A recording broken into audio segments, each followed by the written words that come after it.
Bonjour à tous et bienvenue dans l'émission Sur la route de Damas. Dans notre programme, aujourd'hui, nous allons écouter deux témoignages. Le témoignage de Daniel, autrefois dans la magie, dans la sorcellerie, et aujourd'hui converti à Christ. Et nous verrons aussi le témoignage d'Ézéchiel, un jeune aimant la vie comme les jeunes d'aujourd'hui, mais qui a décidé de consacrer sa vie à son Seigneur.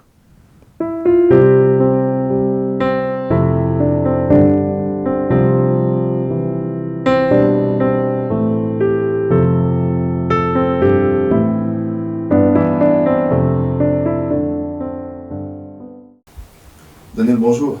Bonjour. Merci d'avoir accepté donc notre invitation dans cette émission Sous la route de Damas. Et nous voulons aujourd'hui entendre ton témoignage que tu as intitulé Des ténèbres à la lumière.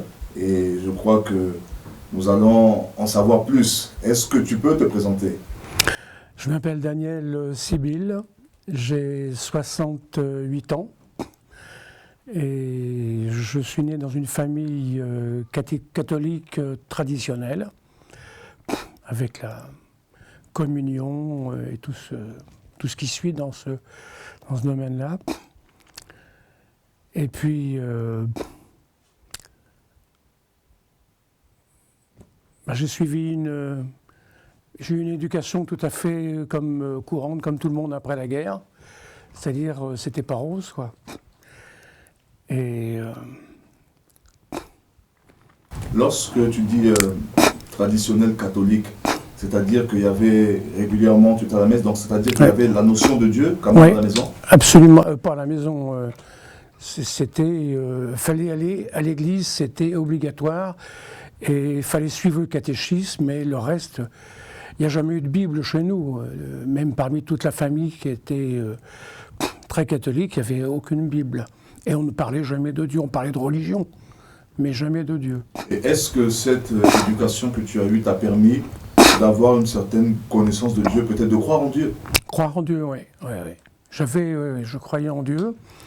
Et puis, juste une fois, j'ai senti la présence du Saint-Esprit quand je suis passé par la confession. À l'époque, il fallait se confesser dans le confessionnal. Et je faisais ça sincèrement, du fond de mon cœur. Et quand je suis ressorti, là, j'ai senti la présence du Saint-Esprit. Alors, paradoxalement, en lisant ton témoignage au préalable, à ton adolescence, tu vas t'intéresser à tout ce qui est sciences occultes. Absolument. Qu'est-ce qui s'est passé? J'ai toujours été attiré par tout ce qui se passait dans les campagnes. J'étais sur Elbeuf et puis il y avait beaucoup de phénomènes paranormaux, chez des gens, des objets qui bougeaient, tout un tas de choses occultes. Et ça m'intriguait. Et la plupart des gens ne savaient pas pourquoi, qu'est-ce qui se passait, tout le monde avait peur et tout. Et moi, j'avais vraiment envie de connaître tout ça, de savoir le monde invisible des ténèbres. Enfin, à l'époque, je ne savais pas.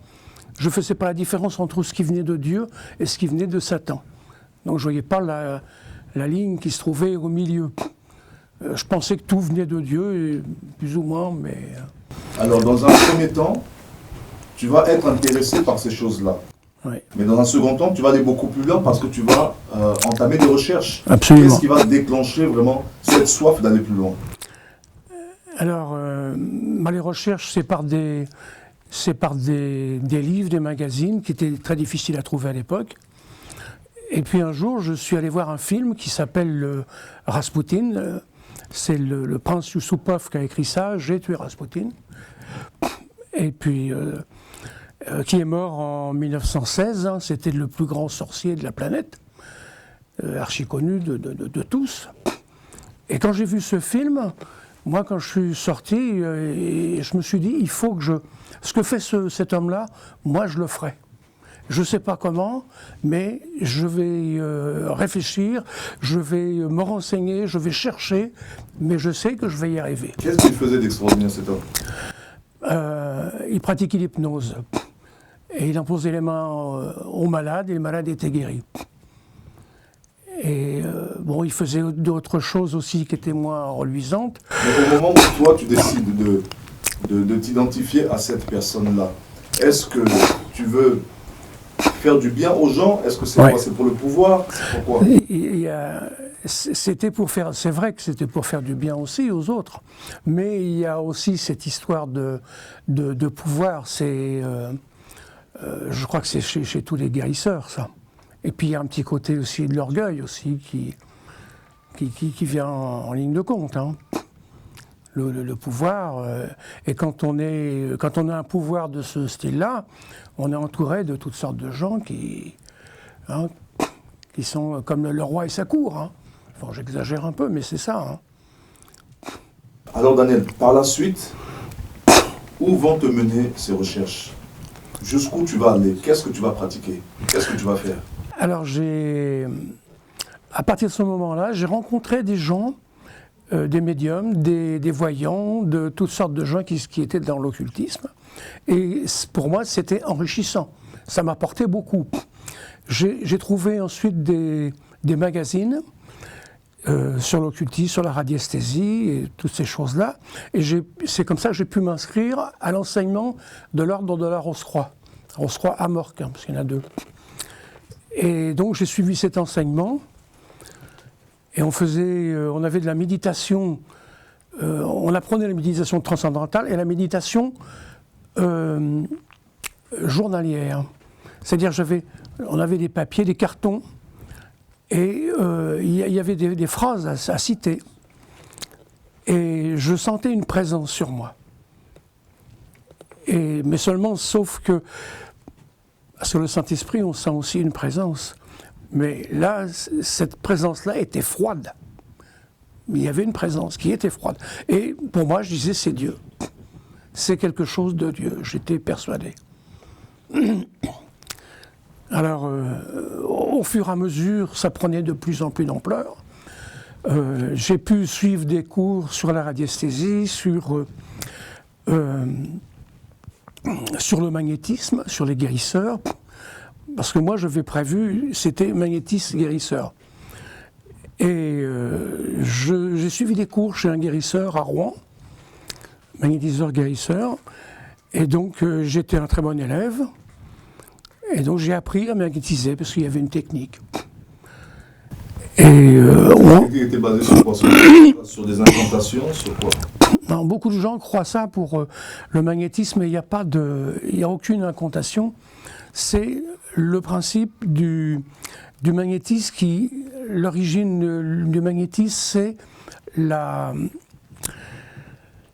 l'énergie cosmique qui est utilisée, c'est la base, qui est utilisée pour le magnétisme, pour l'hypnose, pour la radiesthésie, pour plein de choses.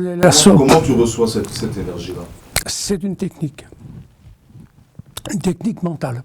Une technique mentale. Avec la respiration aussi. D'accord, donc on est toujours un peu dans une forme de méditation. Voilà. Ouais. D'accord.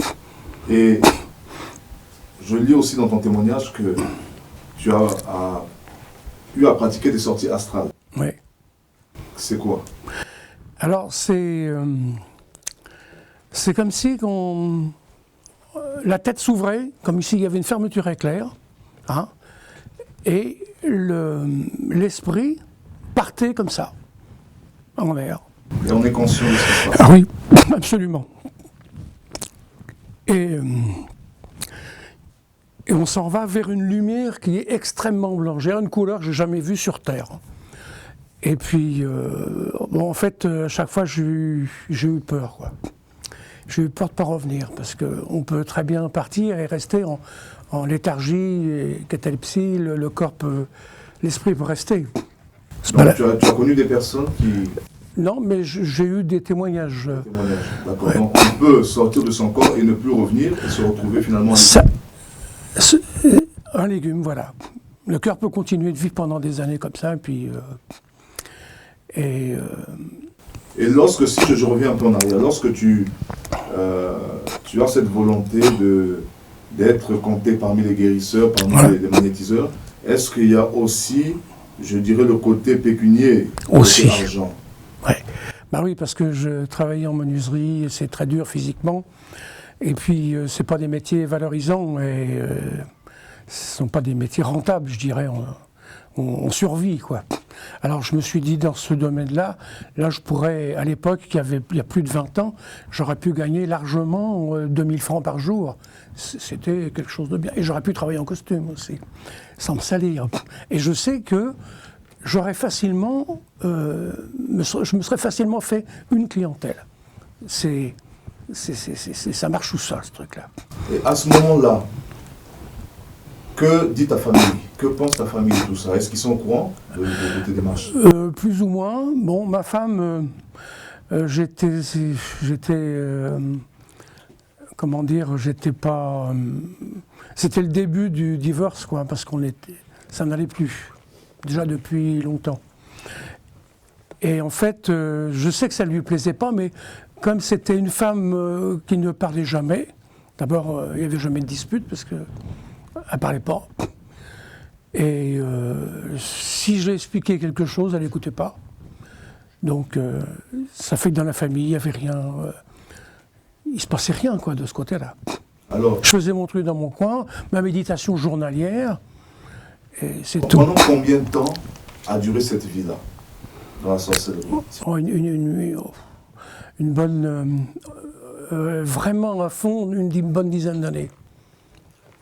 En finalité, depuis ton adolescence, tu es attiré par ces choses, ouais. Tu décides de faire des recherches, ouais. Plus ou moins tu trouves ce que tu cherches. Ah oui. Et fin des fins, qu'est-ce que tu as récolté? Qu'est-ce que tu as gagné? Est-ce que tu t'es enrichi?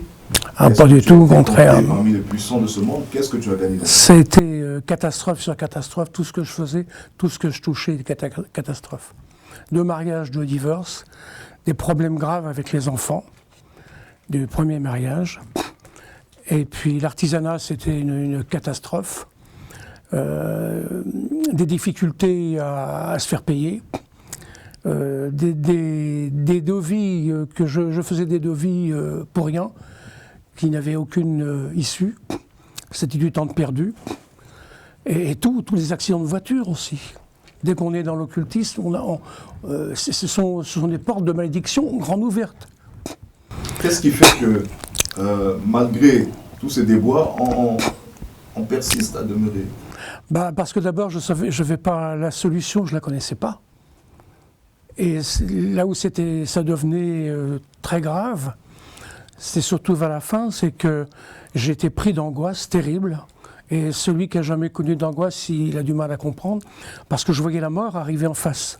Tous les soirs, ça me prenait tous les soirs. Ça me durait une demi-heure, des angoisses qui ressemblent à des crises d'asthme. D'ailleurs, je connais des gens qui disent avoir des crises d'asthme, mais moi je sais que c'est des crises d'angoisse. Avec une peur terrible, on ne sait pas d'où ça vient, pourquoi, comment, on ne sait pas. Et puis à chaque fois, on a l'impression qu'on va mourir, on part. C'est fini. Pendant ce temps-là, est-ce que la notion de Dieu n'est plus? Est-ce qu'à un moment donné, oui. On ne se pose pas des questions sur Dieu? Oui, parce qu'au cours de magnétisme, on nous parlait de Dieu. Mais c'était... ça n'avait rien à voir avec la Bible. On va parler de Dieu de quelle manière? C'est-à-dire que certains magnétiseurs prenaient, j'ai eu l'occasion d'avoir des livres, certains magnétiseurs prenaient des passages bibliques et Satan, singe Dieu, et ils mettaient à leur sauce.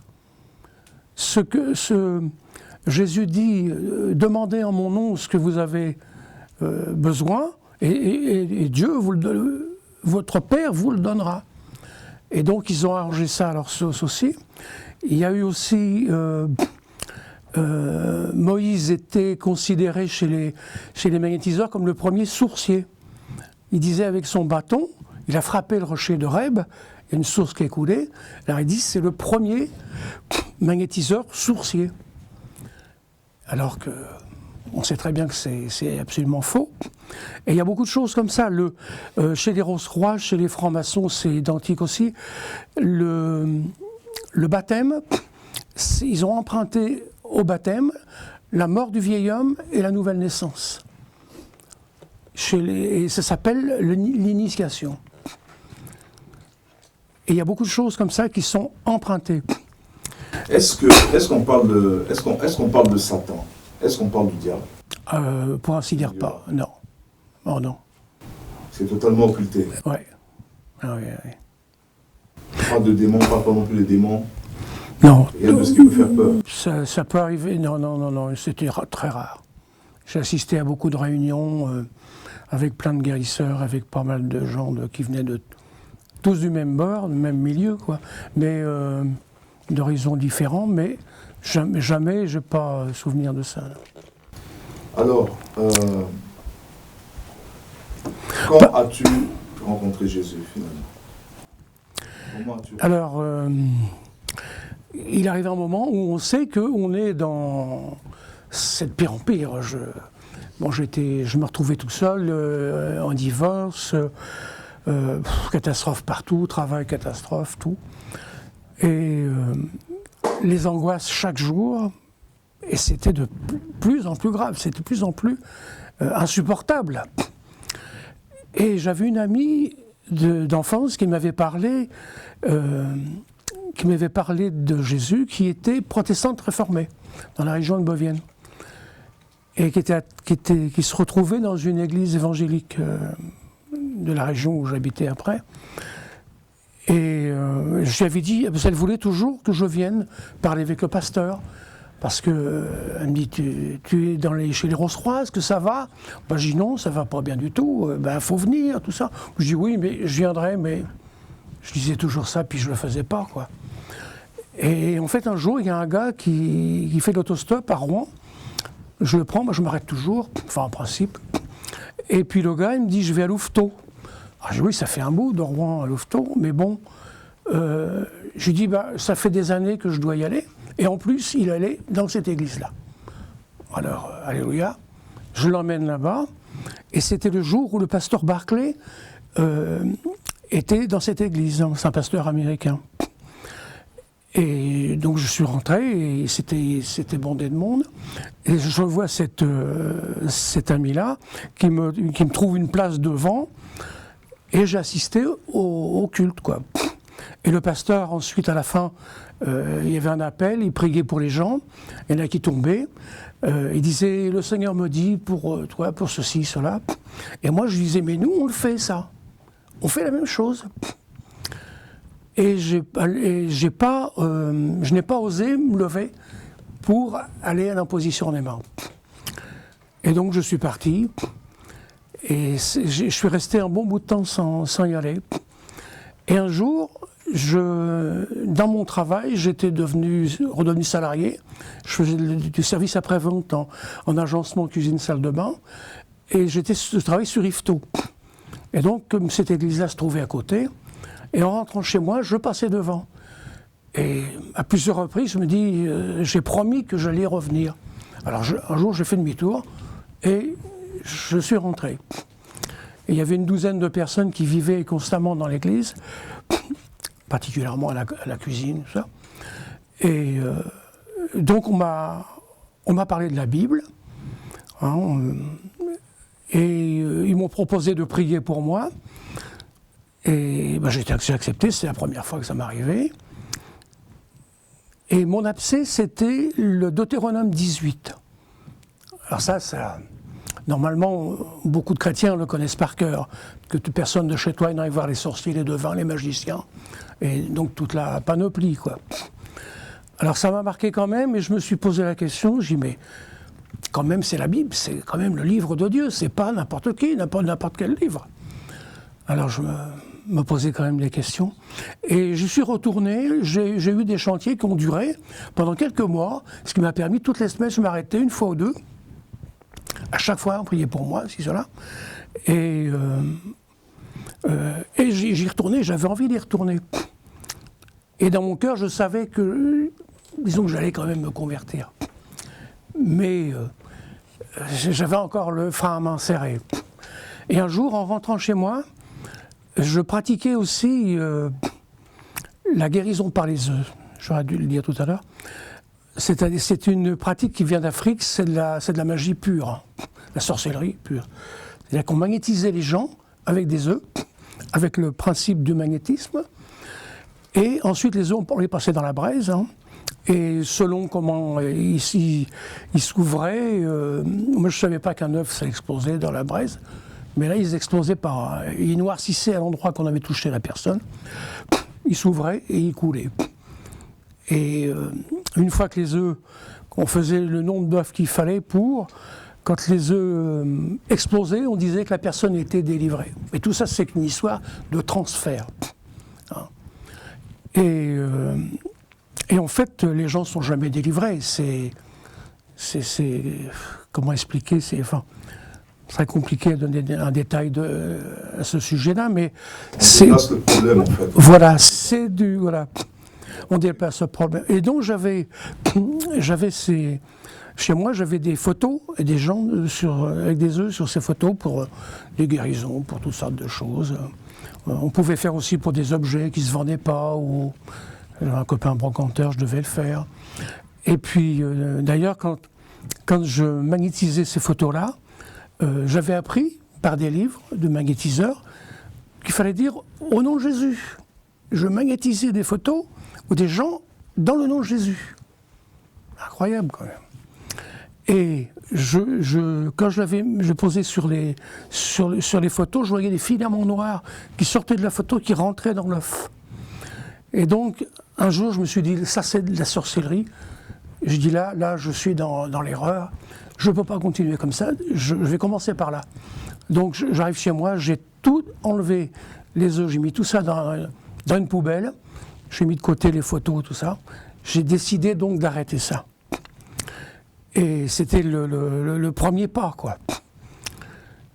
Et ensuite, alors j'avais fait pas mal de choses. Mais à quel moment, après avoir fait toute cette démarche, à quel moment tu décides là, j'arrête tout et Seigneur, je me livre totalement entre toi? Alors ça a été dans les semaines qui ont suivi. J'étais très très mal tous les jours. Mais c'est difficile à définir. J'étais mal dans ma tête, dans ma peau. Et je pense, après j'ai compris que c'était le Seigneur qui commençait à son œuvre. Voilà, son œuvre en moi. Et c'était difficile parce que j'étais mal assis, je m'allongeais, c'était pareil. Je marchais, ça allait un peu mieux. Et donc j'ai décidé j'ai dit, il faut que je fasse quelque chose. On ne peut pas continuer comme ça. Parce que les angoisses étaient toujours là. Moi, j'ai décidé d'aller à l'église et puis là, de casser le morceau, quoi. Je disais, là, je ne peux plus continuer. Et donc, je vais à l'église et un des frères qui était là, il me regarde, il me dit, oh, toi, tu es en plein naufrage. Le bateau est en train de couler et tu viens appeler au secours. Ben, j'ai dit, tu as tout compris. Et en fait, c'est ce soir-là, il y avait des réunions dans un petit village à côté, donc je suis allé avec eux, et c'est là que je me suis converti. D'accord. Mais Dieu t'a retrouvé. Oui. Après des années, certainement. Des années de souffrance et de galère. Des années de souffrance, certainement. Alors, il y a peut-être des personnes aujourd'hui qui vivent ce que toi tu vis, qui ont peut-être peur de faire le pas, qui n'ont peut-être pas aussi entendu parler de Jésus. Si aujourd'hui tu pouvais donner un conseil, lequel serait-ce? À toutes ces personnes-là qui pensent qu'ils ont la vérité. C'est que moi j'ai toujours été à la recherche de la vérité, malgré que j'étais dans l'occultisme. Mais j'avais toujours le besoin, l'envie de connaître Dieu. Parce que lorsqu'on arrive dans l'occultisme à un certain point, on sait que c'est plus de Dieu. C'est obligé. On arrive. Alors, moi, je sais qu'il y en a qui persistent, qui continuent, qui vivent dans le noir, qui vivent dans des cauchemars, puis qui finissent à l'HP, qui se suicident. Il y en a eu en pagaille. Hein. Mais moi, j'ai toujours voulu, malgré que je voulais connaître le monde des ténèbres, et aussi le monde de Dieu.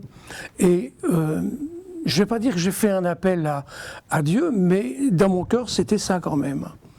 Et c'est grâce, le Seigneur s'est servi de cette sœur qui vivait dans une église, Et donc c'est le Seigneur qui m'a dirigé, qui m'a guidé dans cette église. Ça, c'est pas moi qui a dit tiens, je vais faire ceci, je vais aller là-dedans.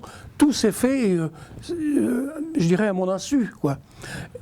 Et au fur et à mesure, donc après, une fois que je me suis converti, là j'ai compris. J'ai compris, enfin, pas tout, mais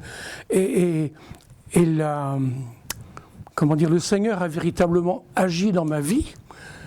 Et là, ensuite, j'ai tout laissé. J'ai brûlé 3 sacs poubelles de livres. J'ai brûlé parce qu'on faisait des pyramides aussi. Parce que la structure pyramidale a les mêmes effets que les mains du magnétiseur. Donc là, si je comprends bien, en résumé, le conseil que tu pourrais donner à toutes les personnes qui sont peut-être dans le même parcours que toi, d'arrêter tout. De tout arrêter. Et d'aller voir un pasteur, de prendre la Bible, d'aller voir des chrétiens. Et d'expliquer. D'accord. Ben, en tout cas, j'espère que ce conseil-là sera entendu. Daniel, on arrive donc au terme de notre émission. Aussi court. Parce qu'il y a encore beaucoup à dire. Il y a certainement beaucoup à dire, mais nous croyons que par la grâce de Dieu, beaucoup vont être touchés et emmenés à la conversion. Ouais. La Bible nous dit dans le livre de Corinthiens, le deuxième livre de Corinthiens, au chapitre 11, qu'il y a des personnes se faisant passer pour des serviteurs de Dieu, mais en réalité ne le sont pas. Et la Bible dit que ce n'est pas étonnant, parce que même Satan lui-même se déguise en ange de lumière. Absolument. À vous tous qui sont peut-être dans le même parcours que Daniel, à vous tous qui allez consulter des voyants, allez consulter des magnétiseurs, sachez que le Seigneur vous aime, mais que le Seigneur condamne la sorcellerie. Le Seigneur nous interpelle et nous appelle à revenir à lui parce qu'il nous a tant aimé qu'il a donné son Fils unique à la croix. Ces personnes qui pratiquent ces choses, elles-mêmes sont esclaves de Satan et elles font de vous, les clients, aussi des esclaves. Que le Seigneur nous bénisse et que Dieu vous aide vraiment à tout abandonner. Nous bénissons le Seigneur et nous allons passer à notre deuxième témoignage.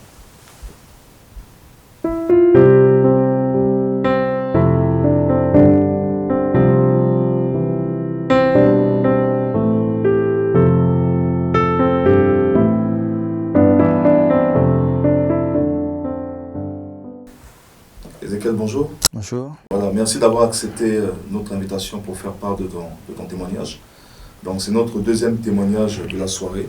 Et est-ce que tu pourrais commencer par te présenter? Alors je m'appelle Ézéchiel Tsingikweno, j'ai 33 ans, marié, père de 3 enfants. Je travaille pour un bailleur social sur la ville de Rouen. Et au niveau de l'assemblée dans laquelle je suis, je m'occupe essentiellement de la louange, de la chorale et j'occupe aussi d'autres fonctions en parallèle. D'accord. Alors, première question, depuis combien de temps es-tu chrétien?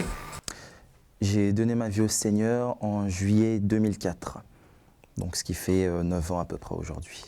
Alors, est-ce que ce qui t'a amené au Seigneur, c'est peut-être l'éducation que tu as eue par les parents? Est-ce que c'est naturellement que tu es venu au Seigneur par rapport à cette éducation ou bien il y a eu d'autres... Quelle éducation as-tu? Alors j'ai eu une éducation, je dirais catholique, mes parents étant de confession catholique, donc moi en tout cas ils nous obligeaient à aller à l'église catholique. Nous sommes arrivés en France en 90 et quand on est arrivé, tout de suite après, quelques mois après, mes parents m'ont inscrit dans les églises catholiques pour que je puisse être enfant de chœur. Donc durant toute ma jeunesse, je dirais de à peu près 10 ans jusqu'à 15-16 ans, j'allais régulièrement à l'église catholique. Penses-tu que cette éducation-là, cette notion qu'on a cherché à t'inculquer, t'a amené à la conversion? Disons que ça m'a permis de savoir plus ou moins qu'un Dieu existait, mais c'est pas pour autant que j'avais décidé de le suivre. Donc ça m'a juste permis de savoir qu'un Dieu existait, mais j'étais pas poussé forcément à suivre cette voie-là, la voie de Dieu. Quel regard avais-tu sur Dieu? Que représentait Dieu pour toi? Celui qui avait créé le monde, mais sans plus. Quelqu'un qui était dans son côté à lui, et puis moi je vivais ma vie de mon côté. Je ne faisais pas forcément appel à lui, en tout cas pas à ce moment-là en tout cas. Est-ce qu'autour de toi, tu avais l'exemple de véritables chrétiens, des personnes qui avaient consacré leur vie au Seigneur? Alors j'ai les souvenirs, je crois que je devais avoir 11-12 ans, d'une personne qui... Plus tard, j'ai compris qu'elle était vraiment chrétienne parce que on fêtait à la maison les Noëls, enfin toutes les fêtes, on les fêtait à la maison, et particulièrement la fête de Noël. Et cette personne-là, elle vivait chez nous temporairement, mais elle ne fêtait pas Noël. Et moi, ça m'avait marqué jusqu'à aujourd'hui, je m'en souviens encore. Et à l'époque, j'étais petit, je devais avoir 11-12 ans. Je ne savais pas que c'était un chrétien, mais je savais que c'était quelqu'un qui priait, mais qui ne fêtait pas Noël. Et moi, ça m'avait marqué tout en étant jeune. Mais sinon, sur l'entourage familial, amical, tout le monde allait à la messe, quoi. Mais quel âge avais-tu lorsque tu donnes ta vie au Seigneur? 24 ans. 24 ans. Oui. Donc c'est relativement jeune par rapport, je dirais, à ce que nous pouvons voir aujourd'hui. Oui. Donc c'est rare de voir maintenant des jeunes se donner au Seigneur et surtout s'engager pour le Seigneur. Alors, avant cette conversion, quelle était ta vie? À quoi ressemblait ta vie? Est-ce qu'elle ressemblait à la vie des jeunes que nous voyons aujourd'hui, c'est-à-dire boîte de nuit, petite copine? Tout à fait, c'est ça. Donc elle ressemblait à ce qu'on peut voir aujourd'hui. C'était les boîtes de nuit, forcément c'était les boîtes de nuit, l'alcool, c'était les soirées, c'était bien évidemment les filles. Et on vivait que de ça, enfin c'était vraiment ça, j'étais vraiment à fond dans ces choses-là. Par rapport à cette vie, qu'est-ce que ta famille en pensait? Alors j'ai commencé très tard à sortir tout ce qui est boîte de nuit, fréquenter les filles parce que mes parents avaient quand même, enfin mes parents étaient stricts, vraiment stricts, même à tel point que je me souviens j'étais au collège, j'avais même pas le droit de regarder des cassettes vidéo que mes amis pouvaient me prêter et je sortais quasiment jamais. Donc ce n'est que vers l'âge de, je dirais 16-17 ans que j'ai commencé là vraiment quand je suis arrivé, je crois, au lycée, où j'ai commencé à avoir un peu plus de liberté, donc du coup à fréquenter les filles et puis à sortir.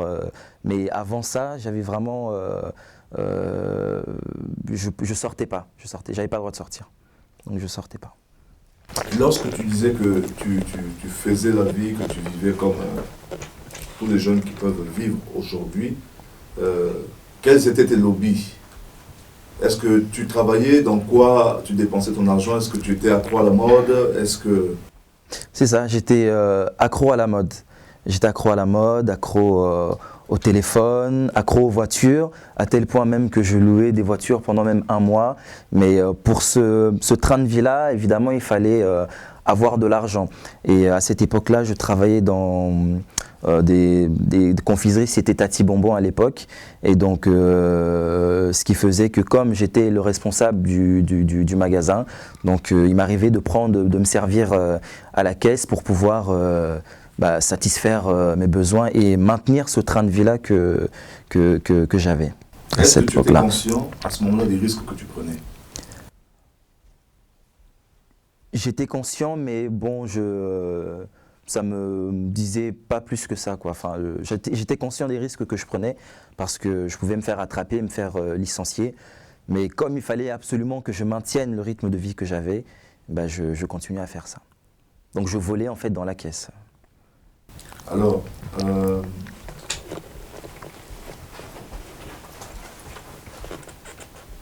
qu'est-ce qui faisait que malgré, je dirais, la notion de Dieu qui avait existé déjà durant ton enfance et le témoignage que tu avais eu notamment de cette personne qui ne fêtait pas Noël, qu'est-ce qui a fait que tu ne t'es pas senti, je dirais, poussé à aller vers Dieu, que tu ne t'es pas interrogé? Est-ce que Dieu te faisait peur? Est-ce que tu avais des interrogations même sur son existence?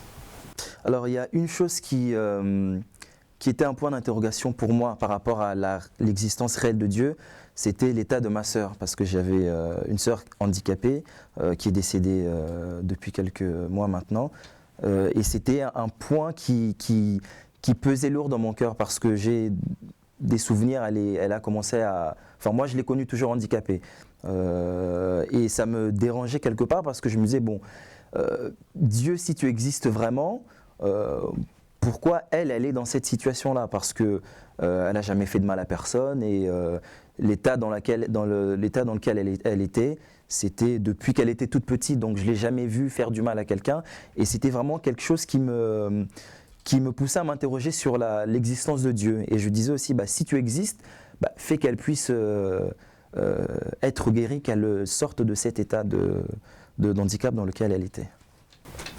Alors, d'après toi, je dirais cette situation faisait partie des freins, des blocages qui t'empêchaient de venir à Dieu? Ou bien il n'y avait pas aussi l'amour du monde? Est-ce que quelque part, on ne se cache pas aussi derrière le fait que le monde n'est pas parfait pour dire que Dieu n'existe pas? Ici, il y avait aussi l'amour du monde. En fait, j'étais partagé par ces deux situations. Il y avait l'amour du monde, et parce que je me souviens que avant, parce qu'en 2000, quelques années avant, je suis parti sur la région parisienne, et c'est là où je vivais vraiment davantage dans le péché. Mais avant cela, j'avais plus ou moins fréquenté des églises parce qu'on avait des personnes qu'on connaissait, qui nous invitaient de temps en temps à aller prier, et donc j'assistais à des cultes, mais je me disais, je ne me sens pas prêt à mener cette vie-là, parce qu'il y avait l'amour du monde, il y avait la musique du monde. À cette époque-là, je faisais du rap, donc je me disais, je ne me sens pas prêt à abandonner ces choses-là, et je ne me sens pas prêt non plus à arrêter de fréquenter les filles. Mais en même temps, la situation de ma sœur faisait que quand je me retrouvais seul, je m'interrogeais aussi sur la vie que je menais. Je me disais, est-ce que j'étais pas trop fier de la vie que je menais, mais j'étais quand même attaché au monde, quoi. Alors, quel événement, qu'est-ce qui s'est passé pour qu'à un moment donné de ta vie, tu te dis pourquoi pas? Pourquoi pas essayer de s'approcher de Dieu? Qu'est-ce qui s'est passé? Alors, en 2000, je suis parti de la ville de Rouen en 2002, après avoir eu mon BTS sur la région parisienne, et je fréquentais une personne. Ça faisait quelques années qu'on était ensemble, et arrivé sur Paris, elle m'a rejoint. On s'est installé, on a commencé à vivre ensemble, et donc il y avait une démarche en fait qui s'était installée pour essayer de construire quelque chose. Et quelques mois précédant en fait la rupture, parce que c'est cet événement-là qui m'a amené plus ou moins à me tourner vers le Seigneur, il y avait eu, je dirais, on avait officialisé notre relation par rapport à nos familles respectives, et donc je dirais que tout était en marche pour aller aux fiançailles, mariage, etc. Et un jour, venant le week-end visiter la famille, je repars chez moi à Paris, et du jour au lendemain, en fait, je dirais, il y a eu une petite situation, une petite engueulade, et c'est sur cette engueulade-là qu'on s'est séparés. Bon, pour moi, je me disais, on s'est séparés, mais c'est demain, je vais revenir, les choses vont repartir comme avant. Et le fait que les choses ne repartaient pas comme avant, ça m'a interpellé. Je me suis dit, tiens, c'est bizarre, parce que j'étais tellement sûr de moi, et il n'y avait rien qui pouvait faire que cette liaison-là puisse se briser. Tout en sachant qu'en parallèle aussi, j'avais continué mes études. J'avais repris mes études supérieures, donc j'étais en école privée, donc il fallait un financement derrière, et pour valider mon année, il fallait que je trouve un stage, et j'arrivais pas à trouver de stage. Et donc ces deux choses-là ont fait que, en 2004 exactement, je me suis senti perdu, parce que je me disais, là mes études, mes projets tombent à l'eau, parce que je trouve pas de stage, je peux pas valider mon année, donc ça allait être très difficile pour moi de pouvoir continuer ces études-là. Et de l'autre côté, la personne avec qui je voulais construire quelque chose, je me rends compte que finalement ça ne va pas, ça ne marche pas. Et donc tout ça, en fait, ça m'avait vraiment déstabilisé. J'étais vraiment déstabilisé, et c'est là que je me suis plus ou moins tourné vers Dieu. Je me suis dit, Dieu, fais quelque chose, parce que là je me sens totalement perdu, dénudé. Voilà, lorsque tu décides de te tourner vers Dieu, c'est dans l'espoir de la récupérer, que Dieu fasse le miracle de la faire revenir à toi, ou bien tu sens que tu as besoin de Dieu, que pour toi? Alors j'étais perdu, je me disais Dieu fait quelque chose parce que je me sens mal, je me sentais mal. C'était pas forcément dans l'idée qu'elle revienne, mais c'était dans l'idée que Dieu fasse quelque chose pour moi, parce que cette situation me dépassait. Et ça a pris du temps. Bon, à un moment donné, je me suis dit bon, il faut que je voulais me prouver que j'étais quelqu'un. Je me suis dit bon, même si c'est fini avec cette personne, il y a d'autres filles sur terre, je vais essayer de reconstruire quelque chose de nouveau. Mais je sentais que même dans ce que j'essayais de construire après, avec d'autres personnes, c'est comme s'il y avait un dégoût, quoi. Il y avait un dégoût et je me tournais toujours vers Dieu en disant bah, Dieu fait quelque chose, quoi, parce qu'il y avait un mal-être en moi qui était vraiment pesant. Et ça a mis à peu près 1 mois où j'étais dans cette situation-là, et jusqu'au jour où je me souviens, j'étais chez des amis, donc j'ai dormi chez des amis, et le lendemain je me suis réveillé, et c'est comme si dans mon cœur j'ai eu cette pensée-là que je vais finalement tourner la page par rapport à la vie que j'avais menée avant, et je pense qu'il faut que je suive la voie de Dieu.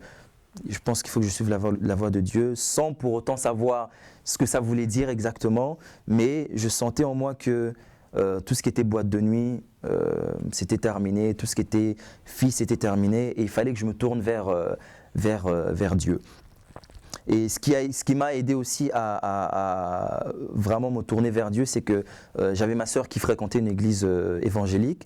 Donc je me souviens l'avoir appelée en lui disant voilà ma situation, j'aimerais rencontrer ton pasteur pour lui faire cas parce que j'ai envie de donner ma vie à Jésus. Voilà, et c'est comme ça que... Ça de fil en aiguille que tu vas donc rencontrer ce pasteur. Est-ce que c'est après la première rencontre que tu donnes ta vie, ou bien au moment même de la rencontre tu décides de donner ta vie, ou bien il y a eu encore peut-être des temps de réticence, des temps de réflexion? Comment ça s'est fait au moment où vraiment tu as dit là je lâche tout, que tu as confessé que Jésus-Christ était ton Seigneur? Alors avant ça, quand il y a eu la rupture avec la personne avec qui j'étais, je revenais à Rouen, donc j'allais de temps en temps sans que personne n'était au courant que c'était terminé. Donc ni mes parents, puisqu'ils la connaissaient aussi, mais personne n'était au courant. Donc je venais et je me souviens une fois je suis venu assister à un culte le matin et à la fin du message, la personne qui avait prêché donc avait fait un appel pour que les personnes qui voulaient donner leur vie au Seigneur puissent avancer. Et je sentais en moi qu'il fallait que je me lève, que je donne ma vie à Dieu. Mais il y avait comme un blocage, quelque chose qui m'empêchait de me lever. Et donc ce jour-là, je suis venu et je suis reparti comme ça sans avoir pris la décision de donner ma vie au Seigneur. Mais en repartant, j'avais pris quelques CD de prédication que j'avais amené chez moi à Paris. Donc j'avais commencé à écouter et ça commençait à faire un travail en moi. Ça commençait à travailler en moi. Et je me souviens, un des messages qui m'avait beaucoup marqué, c'était le prédicateur dans le message. Il expliquait sa situation, parce qu'avant, il était aussi il vivait aussi dans le concubinage. Et quand lui a décidé de suivre Jésus, il avait mis un terme à ce concubinage-là, à cette situation, en disant à la personne, voilà, moi je décide de me mettre en règle par rapport à Dieu. Et tant que toi, tu n'auras pas rencontré le Seigneur, toi et moi, ça restera comme ça.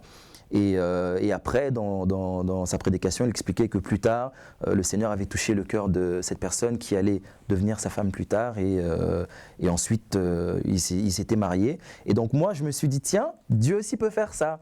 Et donc je me disais, bon, si je donne ma vie au Seigneur, Dieu peut aussi faire que la personne avec qui je suis elle puisse aussi se convertir et me suivre. Donc voilà un peu ce qui m'avait aussi pas vraiment motivé, pas la motivation principale. J'avais compris que Dieu aussi pouvait faire ça. Mais c'est pas le lendemain que j'ai décidé de donner ma vie à Jésus. Il y a eu quand même un temps qui s'était passé après, jusqu'à ce jour-là où je me suis levé et j'ai eu vraiment cette conviction qu'il fallait que je mette un terme à la vie que je menais avant. Et quand tu décides de donner ta vie, je dirais, au Seigneur, est-ce que tu pensais trouver, je dirais, les richesses que tu as connues dans le Seigneur? Est-ce que dans le monde où tu pouvais imaginer ces choses-là, est-ce que tout de suite tu as fait la différence entre la vie sans Dieu et la vie avec Dieu? Oui, effectivement, oui. En choisissant de suivre le Seigneur, je ne savais pas vers où j'allais, mais j'avais cette certitude-là que c'était un chemin de non-retour. La décision que je prenais, j'allais plus revenir en arrière, j'allais plus revenir dans les boîtes, dans toutes ces choses-là. Et quand j'ai donné ma vie au Seigneur, la première chose que j'ai ressentie, c'était la paix. La paix parce que déjà quand je dormais, mes nuits étaient, je dormais pas bien, j'étais perturbé, j'avais des frayeurs, j'avais des craintes, et c'est vraiment la première chose que j'ai vue en donnant ma vie au Seigneur, c'était vraiment la paix. Donc, et je dormais, parce que je me souviens, je dormais, je me couvrais la tête vraiment parce que j'avais peur que quelqu'un vienne, quelqu'un me touche. Donc il y avait vraiment une peur qui était réelle, quoi. Et quand j'ai donné ma vie au Seigneur, c'était une paix, je dormais librement, sans mettre de couverture, j'étais vraiment libre, quoi. Et c'est vraiment cette paix-là qui est venue et cette tranquillité-là que j'ai vraiment ressentie en premier, quoi. J'ai vraiment ressenti en premier. Donc, nous arrivons bientôt au terme de notre entretien. Si aujourd'hui, tu pouvais donner des conseils aux jeunes, peut-être qui prennent le temps de s'amuser en se disant « nous sommes jeunes, ainsi va la vie », et quels conseils tu pourrais leur donner? Je leur dirais simplement que tout ce qui est boîte de nuit, tout ce qui est fréquenter les filles, ça ne donne rien, ça ne donne rien, ça ne donne rien. J'ai fait ces choses-là, mais je ne m'en sentais pas plus heureux, je ne m'en sentais pas plus gagnant, mais c'était, ça ne m'a pas apporté quelque chose de plus. Au contraire, on va être avec une personne, le lendemain c'est fini, on est triste, on va aller en boîte de nuit. Je me souviens 2 fois j'ai failli mourir parce que j'ai été dans 2 fêtes où les gens avaient tiré, donc j'ai failli me prendre une balle, et tout ça parce que j'avais voulu aller dans tout ce qui était boîte de nuit. Donc toutes ces choses-là ne sont que vanité des vanités.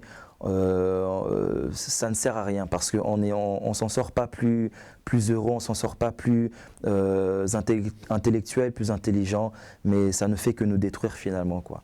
Ça ne fait que nous détruire. Avec les filles, on peut tomber malade, on peut attraper toutes les maladies que court le sida, toutes ces choses-là. Ça amène plus la destruction que le bien-être, que le bonheur, quoi. Et nous voyons aussi les conséquences de beaucoup de déceptions amoureuses. Tu es passé au travers, mais certains ont fini par le suicide, tout à fait, ont fini par des dépressions nerveuses. Tout à fait. Et ne se sont pas sortis. Tout à fait. Voilà. Ainsi, la Bible nous dit, réjouis-toi, jeune homme, réjouis-toi dans ta jeunesse, fais tout ce que ton cœur te pousse à faire. Vis ta vie comme tu le veux. Mais la Bible nous dit aussi, sache que pour tout cela, Dieu t'appellera en jugement. La vie que tu as, le corps que tu as, appartient à Dieu. Et le Seigneur veut de nous pour faire des instruments pour sa propre gloire. Ainsi, bien-aimés, prenons conscience que le Seigneur nous aime. Il nous a tant aimés qu'il a donné son Fils unique à la croix. Que Dieu nous bénisse. À bientôt.